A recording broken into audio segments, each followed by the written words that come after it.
There's a house at the end of every street, or at least it seems that way. The house that everyone avoids. You know the one. Its paint long faded, windows dusty and dark, but never broken. You've heard the stories, of course. Everyone has. How it's been empty for years.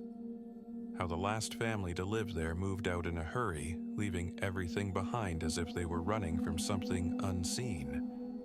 Growing up, I never believed the rumors. I was always the skeptic, the one who would roll my eyes at tales of haunted houses and creepy apparitions. But something about that house was different. It started on a crisp October evening. I was walking home late past that old, decrepit place. The street was silent, as if the air itself held its breath when you approached. That's when I saw it. The faint glow of a light from inside, barely noticeable but unmistakable.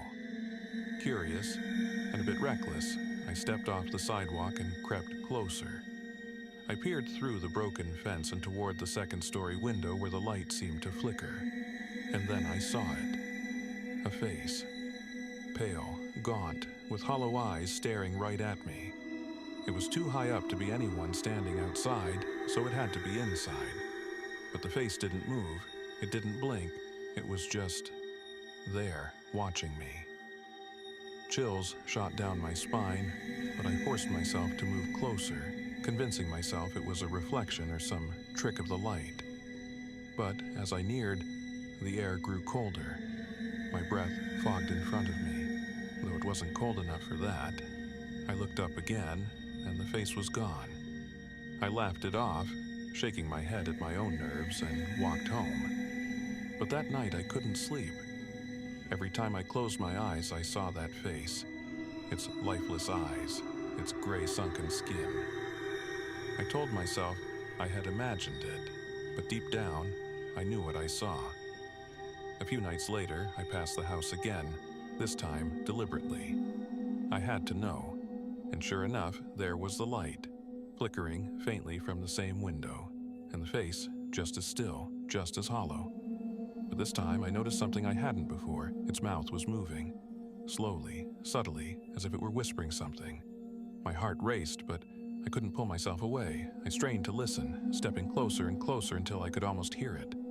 The words were just beyond my comprehension, like a murmur on the wind.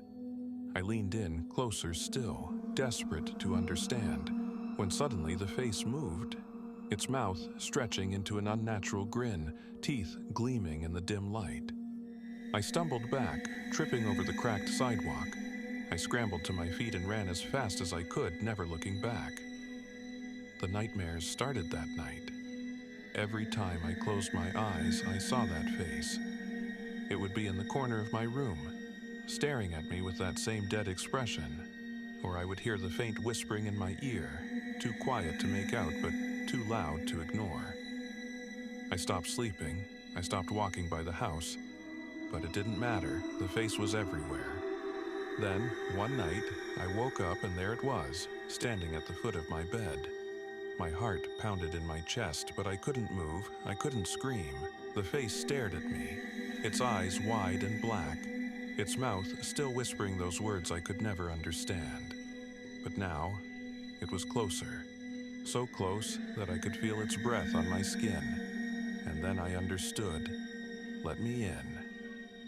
After that night, no one ever saw me again.